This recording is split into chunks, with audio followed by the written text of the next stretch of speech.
কিমান উন্নয়ন হৈছে ধুবুৰী কোকৰাঝাৰ সীমান্তৱৰ্তী সাপত গ্ৰামত লোকসভা নিৰ্বাচন হৈ যোৱাৰ পিছতো মেৰামতি হোৱা নাই সাপত গ্ৰামৰ এই গুৰুত্বপূৰ্ণ পথছোৱা পথৰ দুৰৱস্থাৰ বাবে বিদ্যালয়লৈ যাব নোৱাৰা অৱস্থা হৈছে শতাধিক ছাত্ৰ ছাত্ৰীৰ বছৰ বছৰ ধৰি অৱহেলিত এই পথটিৰে অহা যোৱা কৰে প্ৰায় 100খন গাঁৱৰ লোক ধুবুৰী জিলাৰ সাপত গ্ৰামৰ পৰা কোকৰাঝাৰ জিলাৰ দুতমা ফকিৰা গ্ৰামৰ লগতে বিভিন্ন ঠাইলৈ যোৱা পথছোৱাই বছৰ বছৰ ধৰি জলাকলা খুৱাই আহিছে জনসাধাৰণক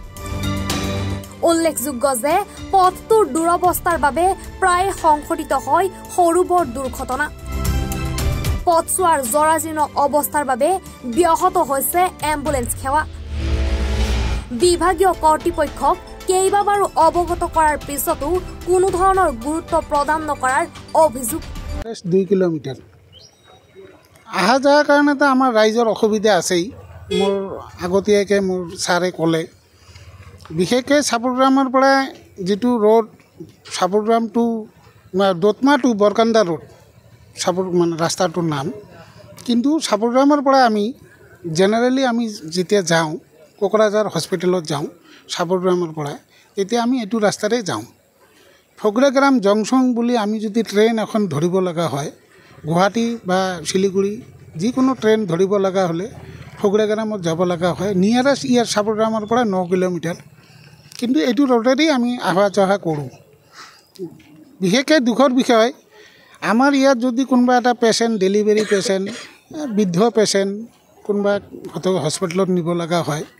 আগতীয়াকৈ আমি চাপৰগ্ৰামত আনো ইয়াত কোনো পেচেণ্ট ৰখাৰ কোনো ছিষ্টেম নাই ডেলিভাৰী পেচেণ্ট নাই অক্সিজেন নাই কোনো ধৰণৰ বস্তু নাই আগৰ পৰাই নাই এতিয়াও নাই ইয়াত নিয়াৰ লগে লগে আমাক ৰেফাৰ কৰি দিয়ে কোকৰাঝাৰৰ পৰাই হয়তো গুৱাহাটী বা বৰপেটা বেলেগ ঠাইত পঠায় কিন্তু আমি এইটো ৰোডেৰেহে যাব লাগে কিন্তু ৰোডটোৰ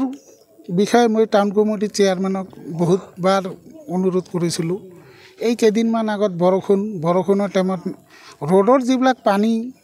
ওলাই দিব লাগে সেইখিনি ওলাই দিয়াৰ কাৰণে অনুৰোধ কৰিছিলোঁ তেখেতে ক'লে যে কোনো ফাণ্ড নাই পইচা নাই নিজৰ ব্যক্তিগত পইচাৰে তেখেতে পানীখিনি ওলাই দিম বুলি কৈছিলে আজিতো বতৰ ভালেই হৈ গ'ল পানীখিনিও তেনেকৈ লাহে লাহে শুকাই গ'ল আমাৰ ইয়াত চাপৰগ্ৰাম ইলেক্ট্ৰিচিটি বোৰ্ড আমাৰ হস্পিটেল আমাৰ কলেজ আমাৰ থানা যেতিয়া যাব লগা হয় আমি এইটো ৰোডেৰে যাব লগা হয় বিশেষ কৰি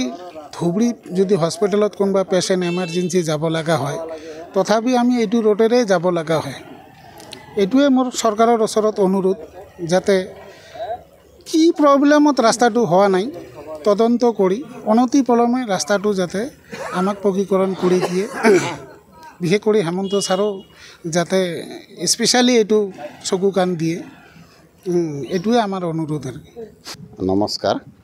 আমাৰ আচলতে এই ৰাস্তাটো বহুত পুৰণি ৰাস্তাটো মাজতে আজিৰ পৰা প্ৰায় 7-8 বছৰ আগত এবাৰ ৰিপেয়াৰিং হোৱাৰ পিছৰ পৰা আৰু কোনো খবৰে নাই ৰাস্তাটো মানে সম্পূৰ্ণ ৰাস্তাটো ভাঙি আছে এতিয়া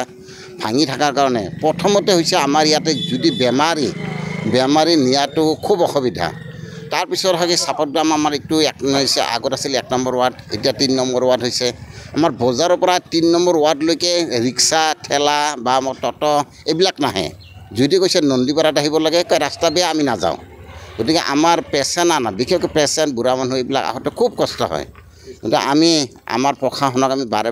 আমি অনুৰোধ কৰিছিলোঁ আমি নিজেও গৈছিলোঁ মই নিজেও এবাৰ গ'লোঁ আমাৰ SDO ছাৰৰ তাত ইঞ্জিনিয়াৰ ছাৰৰ তাত গৈছিলোঁ তেওঁলোকে ক'লে আপোনাৰ গৌৰৱ পাইছে গৌৰৱ আঁচনিৰ অধীনত আপোনালোকৰ ৰাস্তাটো হৈ যাব কিন্তু এইটো হ'ল ডিচেম্বৰৰ ঘটনা যোৱা 93 ডিচেম্বৰৰ ঘটনা তেতিয়া আমাক ক'লে ৰাস্তাটো হৈ যাব হয় আমাৰ হৈছে তাৰপিছত আমি আৰু এবাৰ গ'লোঁ তেতিয়া ক'বলৈ নাই ৰাস্তাটো গৌৰৱ যোজনাৰ পৰা আঁতৰি গ'ল কেনেকৈ গ'ল আমি নাজানো তো তাৰপিছৰ পৰা শুনি আছোঁ হ'ব এতিয়ালৈকে কোনো খবৰে নাই প্ৰশাসনৰ পৰা কোনো খবৰ নাই যাৰ কাৰণে আমাৰ স্থানীয় ৰাইজৰ বহুত অসুবিধা হৈছে আৰু এইটো ৰাস্তাদি আমাৰ বিশেষকৈ ছাত্ৰ ইয়াতে 3-4খন স্কুল বিদ্যালয় আছে প্ৰতিখন বিদ্যালয়তে 1000 একাডেমিখনত প্ৰায় 2000 ছাত্ৰ আছে গোটেইখিনি ছাত্ৰ প্ৰায় ইফালে অহা যোৱা কৰে গোটেই ছাত্ৰখিনিৰ অসুবিধা আৰু বিভিন্ন ক্ষেত্ৰত ৰাস্তাটো পাকা নহওঁতে গাড়ী তেনেকৈ চলোৱাত খুব অসুবিধা হৈছে ৰাস্তাটো চাপৰগ্ৰামৰ এইটো আচলতে আমাৰ লিংকেড ৰাস্তা সেইফালে ধুবুৰী বা বিলেচেপাৰা তেনে চবতে যাব পাৰি এইটো আমাৰ এনেই প্ৰধানত আমি চাপৰগ্ৰাম দতমা বুলি কওঁ এইটো ৰাস্তা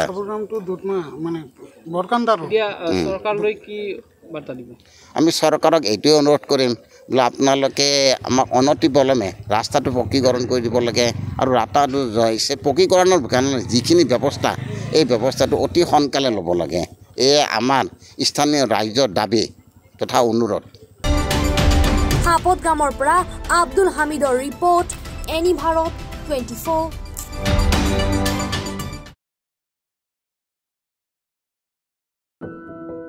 এনি ভাৰত 24ৰ প্ৰথম প্ৰয়াস জুবিন গাৰ্গৰ গীতৰ প্ৰতিযোগিতা জুবিনৰ গানে কি আনে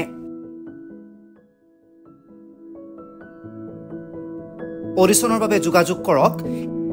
8638661821 আৰু 8812831556 নম্বৰত এনি ভাৰত 24 উদ্যোগত এটা নতুন সংগীতৰ প্ৰতিযোগিতা আয়োজন কৰা হৈছে য'ত মোৰ গানৰ প্ৰতিযোগিতা হ'ব আপোনালোকে তাত প্ৰতিযোগী হিচাপে আহিবলৈ পাৰিব আৰু মোৰ ফালৰ পৰা আন্তৰিক শুভকামনা জনাইছোঁ আৰু অনুষ্ঠানটোৰ নাম হৈছে গানে কি আনে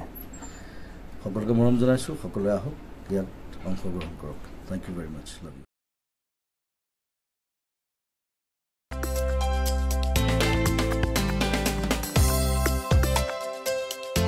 আপোনাৰ ঘৰখন আৰু অফিচ চালে চকুৰুৱাকৈ সজাওক